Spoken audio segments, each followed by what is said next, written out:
ప్రియ భగవద్బంధువులారా, ఈరోజు మన ధనుర్మాస వ్రతంలో 27వ రోజు.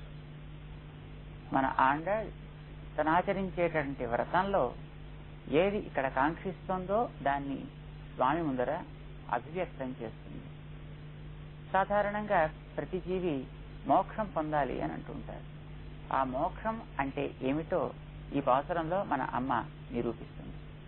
నిన్న మన వాళ్ళంతా శ్రీకృష్ణుడి దగ్గరికి వెళ్ళి ఆయన ఏం కావాలో కోరుకోమంటే తమకు కావలసినటువంటి ఒక 6 వస్తువులని లిస్ట్ కింద తయారు చేసి ఇచ్చారు. సరే అవేవో ఇవ్వండి చూద్దాం అని స్వామి ఒక్కొక్కటి చెప్పమంటే మన వాళ్ళు 6 వస్తువులు చెప్పారు. ఒకటి, చాలా పెద్ద లోకానంతటినీ ధ్వనింపచేసేటటువంటి శంఖములు కావాలి అన్నారు. రెండవది, చాలా పెద్దదైనటువంటి ఒక బాజా కావాలి అన్నారు. మూడవది, పల్లాండు పాడేవాళ్ళు, మంగళం పాడేవాళ్ళు కావాలి అన్నారు. దాని తర్వాత ఒక సంచార దీపం కావాలి అన్నారు. పైన వచ్చేటువంటి వాళ్ళందరూ కనిపించేట్టుగా పెట్టుకోవడానికి వీలు ఒక ధ్వజం కావాలి అన్నారు. మనసుకి ఆభరణాలు అలంకరణలు చెదిరిపోకుండా ఉండడానికి ఒక చాందిని కావాలి అన్నారు.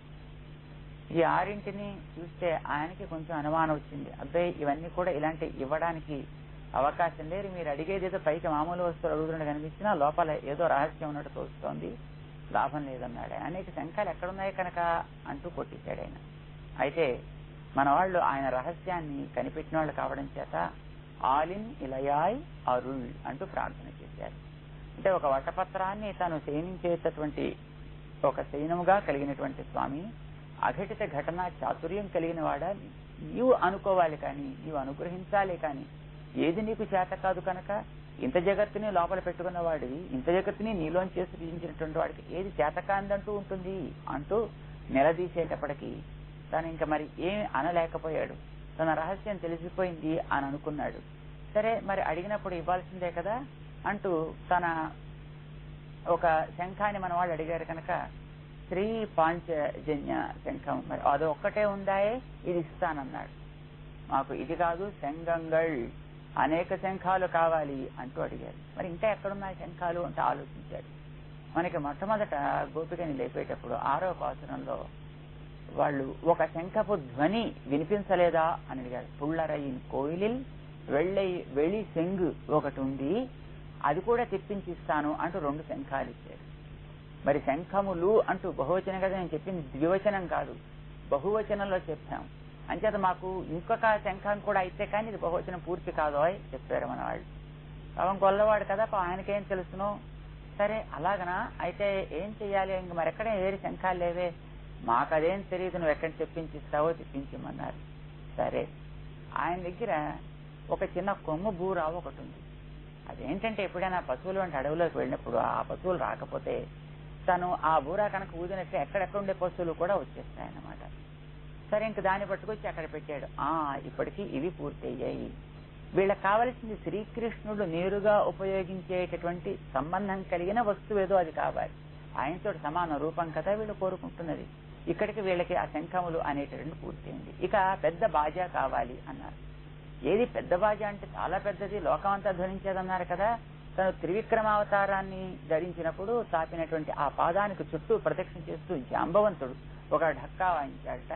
దాన్ని తెప్పించి అక్కడ పెట్టాడు. అంటే జాంబవంతుడు ఎప్పటివాడో ఏమిటో, ఆయన ఆవిడ త్రివిక్రమావతారంలో ఉన్నాడు, రామావతారంలో ఉన్నాడు, కృష్ణావతారంలో కూడా ఉన్నాడు అన్నమాట. ఎంత వయసు కలిగిన వాడో ఏమిటో ఆయన. సరే ఆ బాజా చూశారు మన వాళ్ళు. మేము అడిగింది మామూలు పరై కాదు కదా, పెరుం పరై పెద్ద బాజా కావాలన్నాం. రామావతారంలో రావణ వధ అయిపోయిన తర్వాత లోకాలను రక్షించగలిగిన వాడు రామచంద్రుడు ఒక్కడే అంటూ మరొకసారి ఆ జాంబవంతుడే ఒక ఢంకా వాయించాడట. దాన్ని తెప్పించి ఇచ్చాడు. ఇది దానికంటే పెద్ద పరై, పెద్ద బాజాయి. కానీ మేము అడిగింది చాలా పెరుంపరై, చాలా పెద్ద బాజా కదా మేము అడిగింది అన్నారు. మరి ఇంక వేరే ఏమున్నాయి, ఏమో మాకు తెలియదు. సరే కృష్ణుడు మంచి ఘట నృత్యం చేసేవాడు. వరుసగా పైన కుండలు పెట్టుకుని ఈ చేతిలో కుండలు పెట్టుకుని, ఏ కన్నయ్య వెన్న పెడతాం కాసేపు ఆడతావా అంటే ఆయనకి ఆటలాడటం చాలా ఇష్టమట. అలాంటి ఘట నృత్యాల్లో ఆరితేరిన వాడు. అయితే ఆ రకంగా నృత్యం చేసేటప్పుడు ఆ కుండల్ని పక్కన పెట్టి తన నడుము కట్టుకుని వాయించేటంటే ఒక ఢంకా కూడా ఒకటి ఉంది, ఒక చిన్న బాజా. దాన్ని తెప్పించి అక్కడ పెట్టాడు. ఇది తమకు కావాల్సిన ప్రధానమైనటువంటి పరై కృష్ణ సంబంధం కలిగినది. సరే, సంతృప్తి చెందారు. మరి ఇంక వీళ్ళకి కావాల్సింది మంగళం పాడేవాళ్ళు కావాలి కదా. మా విష్ణు చిత్తుల వారు ఉన్నారు, తీసుకువెళ్ళండి. వద్దన్నారు. ఎందుకని అంటే ఆయన అటు భగవంతుడికి ఇటు భక్తులకి కలిపి మంగళం పాడతాడు. మాకు అలా వద్దు, కేవలం భక్త గోష్ఠికి మాత్రమే మంగళం పాడేవాళ్ళు మాకు కావాలి. ఎవరున్నారు అని ఆలోచిస్తే శఠకోపులని నమ్మాళ్ళవారు అని అంటారే, వారు కేవలం భక్తులకి మాత్రమే మంగళం పాడారు తమ యొక్క తిరువాయుమొഴി అనేటువంటి ఒక దివ్య ప్రబంధంలో. సరే, వారిని ఇస్తున్నాను, తీసుకువెళ్ళండి అన్నారు. సంతోషించారు. ఇక కావాల్సింది ఏమిటి వీళ్ళకి? ఒక మంచి మంగళ దీపం, ఓ పెద్ద దీపం తెప్పించి పెట్టారు. అబ్బా, ఇందులో నూనె పోసుకోవడం మళ్ళీ వెలిగించుకోవడం ఇవన్నీ మాకు కష్టం, ఇంతకంటే మంచి దీపం కావాలి. వెతికాడు ఇటు అట్టును. శ్రీరంగ హర్మ్యతల మంగళ దీపరేఖ మన అమ్మ లక్ష్మీదేవి ఉంది కదా, ఆమె నీలాదేవి. సరే, ఆమెను ఇస్తున్నాను, తీసుకువెళ్ళి. ఆవిడే రంగమంగళ దీపిక, ఆమెను ఇస్తున్నాను, తీసుకువెళ్ళమన్నారు. స్నానానికి సిద్ధపడుతున్నారు. అయితే ఇంకా కొన్ని ధ్వజం ఒకటి మిగిలిపోయింది. వేరే ధ్వజం ఇస్తే వారికెందుకు కనుక, తానకుండేటటువంటి ధ్వజం గరుడ ధ్వజం, దాన్నే తాను వాళ్ళకి అందించారు. ఇక కావాల్సింది శాంతిని, ఎండ వానల నుంచి కాపాడిన మరొకటి కావాలి. శ్రీకృష్ణుడిని వాళ్ళ నాన్నగారు చిన్నప్పుడు మథురానగర్ నుంచి రేపల్లికి చేరుస్తుంటే ఆ రాత్రి పడే వాన నుంచి ఆదిశేషుడు కదా పైన పడగల విప్పి కాపాడాడు. సరే, ఆదిశేషుని తీసుకువెళ్ళండి అన్నారు. కానీ ఆదిశేషుడు కొంచెం ఉండివారు. లక్ష్మణస్వామి ఆ రూపమే కదా. లక్ష్మణ, మన వద్దయ్యా, నువ్వు వెనక్కి వెళ్ళి మన అమ్మని జాగ్రత్తగా చూడు, నేను సీత నువ్వు ముగ్గురం వచ్చేస్తే మన కౌశల్యం చూసేవాళ్ళు ఇంకెవరున్నారయ్యా అనంటే, నిన్ను విడిచి నేను వెళ్ళను కాక వెళ్ళను అంటూ నీటిని తీసి బయట పారవేసిన చేప ఎట్లాగైతే గెలిగల్లాడి చనిపోతుందో, నన్ను కనుక నువ్వు దూరం చేశావంటే నేను అంతే అవుతాను అంటూ మొండి చేసి రాముడితోటే ఉండిపోయాడు. ఆయన ఎవరు చెప్పినా వినేవాడు కా, తనకి నచ్చినట్టు చేస్తాడు తప్ప. కానీ అది తగదన్నమాట. కనుక ఆదిశేషుణ్ణి వెళ్ళబోయి వీళ్లతోటి అంటే, మరి నేను వెళ్ళను అన్నాడు ఆయన. ఇంకా ఏమివ్వాలి చూస్తే, తాను ధరించినటువంటి పీతాంబరం ఒకటి ఉందే, అది తీసి ఇచ్చాడు ఆయన, పైన చాందినిగా వేసుకోవడం కోసం. ఇది మన వాళ్ళు కోరుకుంది. శ్రీకృష్ణుడి యొక్క ఆ దేహ స్పర్శ చేత పునీతమైనటువంటి ఆ వస్త్రాన్ని మన వాళ్ళు తీసుకున్నారు. ఇక 6 వస్తువులు సిద్ధపడ్డాయి. అయితే భగవంతుడు ఎంత సులభుడంటే, ఒక్కసారి కనుక తన మాట వినడం ప్రారంభించాడు అంటే ఇంకా వాళ్ళకి పరిపూర్ణంగా లొంగిపోయినట్టే. భగవంతుడి యొక్క స్వభావం కనిపించినంత వరకు వాళ్ళ మీద తనకు పరాక్రమాన్ని చూపిస్తాడు. ఒక్కసారి ఎవరైతే శిరస్సు ఉంచి తన దగ్గర దాసోహం అని అంటారో వాళ్ళకి తానే లొంగిపోతాడు. వాళ్ళు ఏం చెబితే ఎలా శాసిస్తే అట్లా ఉండిపోతాడన్నమాట. కనిపించలేదు కనుక వారిని బాణం వేసి సంహరించాడు. కనిపించి దాసోహం అన్నాడు కనుక మైత్రి చేసుకుంటానన్నా చాలు అన్నాడు కనుక సుగ్రీవుడికి తానే లొంగిపోయి సుగ్రీవుడు ఏం చెబితే అది అలా చేసి, నువ్వు నా తరఫున రక్షకుడివి అని అన్నాడు అనమాట. సుగ్రీవం నాథమిచ్చతి అంటారు. ఎదురు తిరిగి బాణపు దెబ్బలతోటి తను సిద్ధపడ్డాడు కనుక రావణాసురుని తలతీశాడు తప్ప, అన్ని వదిలిపెట్టి నీకోసం వచ్చాను అంటే, విభీషణ నువ్వేం చెప్పితే అది నేను చేస్తానన్నాడు రామచంద్రుడు. హే రామ, సముద్రాన్ని శరణాగతి వేడు అంటే అలాగే చేస్తానన్నాడు ఆయన, ఉపవాసం కూడా చేస్తూ. కనుక ఎవరైతే తన దగ్గర కాస్త శిరస్సు ఉంచుతారో వారు చెప్పినటువంటి మాటని మరి వినకపోయేటటువంటి ప్రశ్న లేని భక్త పరాధీనుడు అయిపోతాడన్నమాట. అలాంటి వాళ్ళు చెప్తే వినేటువంటి వాడు మన గోపికలు చెప్తే ఇక వినడా. కనుక వీళ్ళు ఏం చెబితే అది చేయడం ప్రారంభిస్తారన్నమాట. ఆ స్వామి యొక్క సౌలభ్య గుణాన్ని, ఆయనలో ఉండేటువంటి భక్త పరాధీన స్వభావాన్ని కూడా, వాత్సల్యాన్ని మన ఆండాళ్ళ తల్లి కనిపెట్టేసింది కనుక ఇక ఏమడిగితే అది తాను ఇచ్చి తీరాల్సిందే. ఇప్పటికే ఒక 6 వస్తువులు తాను ఇచ్చేశాడు. ఇక పైన మన వాళ్ళు అది అయిపోయిన తర్వాత మరొక లిస్టు తీసి మళ్ళీగా దాన్ని కూడా ఆ స్వామికి అందిస్తున్నారనమాట. ఏమంటాడు కనుక ఇంకా ఇవ్వడం ప్రారంభించాడు కనుక ఇంకా వరుసగా తాను ఇస్తూనే ఉంటాడు. ఈ వేటి అవసరంలో మన ఆండాళ్ కావలసినటువంటి మరొక 5-7 వస్తువుల లిస్టుని స్వామికి అందిస్తోంది. ఇందులో చాలా పైకి మనకు కనిపించే ఒక మామూలుగా వీళ్ళు కోరేటటువంటి కొన్ని వస్తువులు, స్నానానికి అంగాలుగా ఉండేటువంటి కొన్ని వస్తువులు, కానీ వెనకాతల మనకి అద్భుతమైన ఉపనిషత్ రహస్యాన్ని మన ఆండాళ్ భగవంతుడి ద్వారా కోరుతోందన్నమాట. జీవుడు మోక్షం పొందినప్పుడు ఏ విధంగా ఉంటాడు అనే దాని గురించి తైత్తిరీయం అనే ఒక ఉపనిషత్తు సోస్నుతే సర్వాన్ కామాన్ సహ బ్రహ్మణా విపశ్చితేతి అంటూ చెబుతోందన్నమాట. అది మోక్ష స్థితి ఇలా ఉంటుంది అని చెప్పింది. అదేమిటో మన ఆండాళ్ తల్లి అందంగా నిరూపిస్తోంది. మనకి శ్రీకృష్ణుడు శ్రీమద్భాగవతంలో ఒక దృశ్యాన్ని చూపించాడు. చల్దులారగించే ఒక సన్నివేశాన్ని చూపించాడనమాట. ఆ చల్దులారగించడం చూసినటువంటి బ్రహ్మాదులందరికీ కూడా అత్యంత ఆశ్చర్యం వేసిపోయింది ఆ వేళ. అప్పుడే కదా వత్సాపహారం కూడా చేసి వేశాడైనా. అయితే ఆ వేళ వాళ్ళందరితోటి కలిసి తల్దులారగిస్తూ వాళ్ళకి ఎట్లా ఆనందాన్ని కూర్చాడో స్వామి, అట్లానే ఈ జీవులందరినీ కూడా తన సన్నిధానానికి చేర్చుకుని భగవంతుడు వారి యొక్క దివ్యమైనటువంటి ఆనందాన్ని తాను పెంచుతూ వారికి అందరికీ కూడా తాను అనుగ్రహాన్ని ప్రసరింపజేస్తూ ఉంటాడు. అది మన ఆండాళ్ తల్లులు ఆరగించడం ఏమిటి కనుక, అంతకంటే మంచిది మనం పాయసాన్ని ఆరగిద్దాం అంటూ ఈనాటి పాసురంలో కూడారై అనేటటువంటి ఒక అద్భుతమైనటువంటి పాసురంలో పాయసాన్ని ఆరగిస్తూ మోక్ష స్వరూపాన్ని మనకి చెప్తుందన్నమాట. దానికే పరమాన్నం అని అంటాం మనం పాయసాన్ని.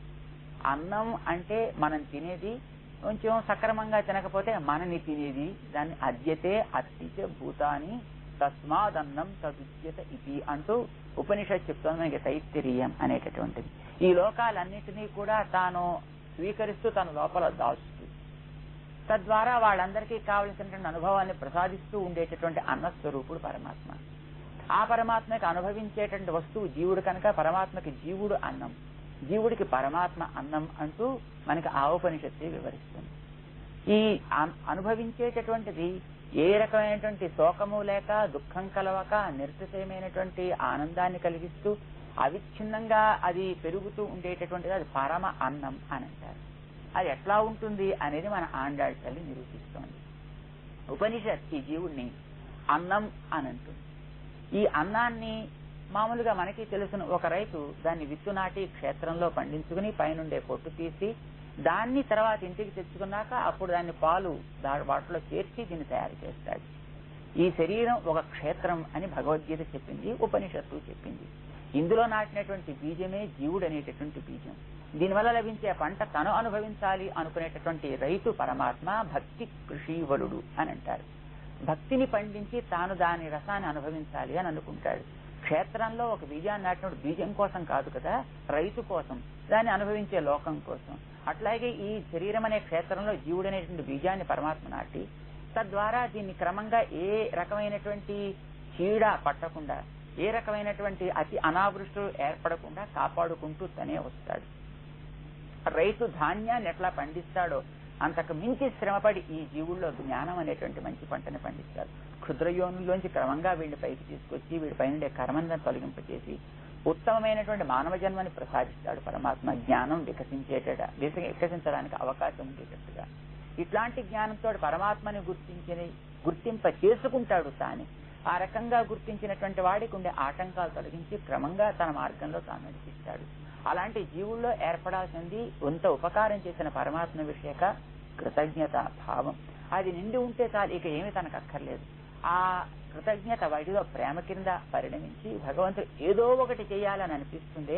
అట్లా చేసేటటువంటి వీడి యొక్క నిత్య కర్మ అనుష్ఠానం వీడికి బంధకం కాకుండా లోకానికి ఉపకరించేటట్టుగా తను చేసి ఇక వీడికి ఉండేటువంటి ప్రారంభం పూర్తిగా తొలగిన తర్వాత ఇక్కడి నుంచి ఈ జీవుడు దాన్ని క్రమంగా తీసుకుని అర్చరాజి మార్గం గుండా విరజా స్నానమాడించి ఆ పైన ఉండేసిన సూక్ష్మ శరీరాన్ని కూడా విడిపోయేటట్టు చేసి ఆ లోపల జీవుడికి ఒక అమానవ దేహాన్ని ఏర్పరిచి అతనిలో సమస్త కళ్యాణ గుణాల్ని నింపి తన సన్నిధానానికి చేర్చుకుని వాడికి సమాన రూపాన్ని ప్రసాదించి సమాన గుణాల్ని ప్రసాదించి అప్పుడు తాను ఆ జీవుణ్ణి తన యొక్క ఒడిలో చేర్చుకుని ఆనందిస్తాడు పరమాత్మ. ఇంతకాలాన్ని తిరిగి వచ్చావా నా తండ్రి అనంటూ అని మనకి ఉపనిషత్తు వివరిస్తోందన్నమాట. ఇది మోక్షానుభవం అంటారు. అయితే అది లభించాలంటే ముందు మనకి ఏం కావాలంటే ఆయన గుణాలని తెలిసి ఆ గుణాలు కలిగినటువంటి మంత్రాన్ని ఒక ఆచార్యుడి ద్వారా ఉపదేశం పొందినప్పుడు ఆ ఆచార్యుడు కొన్ని సంస్కారాన్ని కలిగిస్తాడు. ఒకటి, నేను నిజంగా ఆ పరమాత్మ యొక్క అనుగ్రహాన్ని పొందడానికి సంసిద్ధుని అంటూ తాను ఒక కంకణాన్ని ధరించాలి. దాని తర్వాత ఆ ఆచార్యుడు అనుగ్రహించేటువంటి ఒక మంత్రాన్ని, ఆ మంత్రాన్ని తాను అనుష్ఠించడానికి వీలయ్యే రీతిలో మరొక పరిమళించే ఆచరణ పరిచయము తీసుకొచ్చే మరొక మంత్రాన్ని, దాని తర్వాత వీడికి ఆచరణలో ఏమాత్రము కూడా ఇక స్వార్థం లేకుండా భోక్తృత్వ భావన కూడా లేకుండా వాడే సమస్త ఉపాయము అని అనిపించేటువంటి ఒక చరమ శ్లోకాన్ని, ఇట్లా 3 మంత్రాలని ఆచార్యులు ఉపదేశం చేస్తారు. హస్తాక్షరి, ద్వయము, చరమము అని అంటారు. వీటిని ఆచార్యుడి ద్వారా ఉపదేశం పొందిన తర్వాత అప్పుడు ఆ పరమాత్మ వీడిని అనుగ్రహిస్తాడనమాట. ఇవి చాలా అందంగా మన ఆండాళ్ తల్లి ఒక్కొక్కటి ఈ నాటి పాసురంలో నాకు కావలసిన ఏమిటో తెలుసునా, ఆ చేతులకి ధరించేటటువంటి కంకణములు, ఆ తర్వాత భుజములకు ధరించేటటువంటి భుజ కీర్తులు అని అంటారన్నమాట. అంటే కంకణ ధారణ చేసిన తర్వాత ఆచార్యుడు భగవంతుడి యొక్క కొన్ని చిహ్నములని ఆ ఆశ్రితుని యొక్క భుజములకి ధరింపచేసి వీడు పరమాత్మకి చెందినవాడు అని నిర్ణయం చేస్తారు.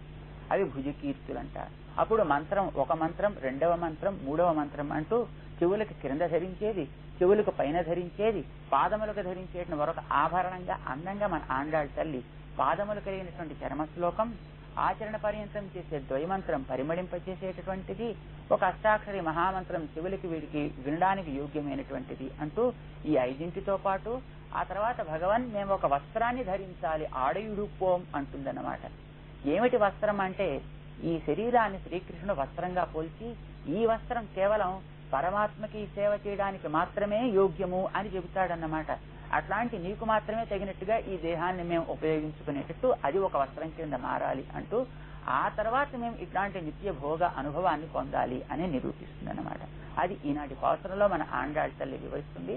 పావసరాన్ని ఒకసారి అనుసంధానం చేసి తదర్థాన్ని మనం భావిద్దాం. ఆండాళ్ తిరువడిகளே శరణం, கூடாரை வெல்லும் சீர் கோவிந்தா, உந்தன்னை பாடி பறைகொண்டு யாம் பெரு சம்மானம், நாடு புகழும் பரிசினால் நன்றாக, சூடகமே தோள்வளையே தோடே செவிப்பூவே, பாடகமே எந்தனைய பல்கலனும் யாமணிவோம், ஆடையிடுப்போம் அதன் பின்னே பால் சோறு, மூடனை பெய்து முழங்கை வழிவாரா, கூடியிருந்து குளிர்ந்து ఏలోరెంబావాయి ఆండాళ్ తిరువడిகளే శరణం అంటూ ఇందులో తనని చేరని వాళ్ళని, చేరేవాళ్ళని, ఉదాసీనులుగా ఉండే వాళ్ళందరినీ కూడా తన కళ్యాణ గుణాలతో జయించి వారిని స్వాధీనపరుచుకునేటటువంటి హే పరమాత్మన్ వెల్లుం తీర్ గోవింద అంటూ ఈవేళ గోవింద నామస్మరణ చేస్తుంది మన ఆండాళ్. ఈ వేళ నుంచి వరుసగా 3 పాసురాల్లో అలాంటి గోవిందుడా నిన్ను చేరి, నిన్నే చేరి మేమంతా కూడా పాడి నీ యొక్క దివ్యనామ సంకీర్తన చేసి పరైకుండు నీవు అనుగ్రహించావు కనుక మేము ఆ పరై అనే వాయిద్యాన్ని పొందినందుకు కాను నువ్వు మాకు సమ్మానం చెయ్యాలి. మా కోసం కాదు సమ్మానం, నువ్వు ఆజ్ఞాపిస్తే మేము వ్రతం ఆచరిస్తే ఫలం కలిగితే లోకమంతా సుఖిస్తే కృష్ణ వ్రతం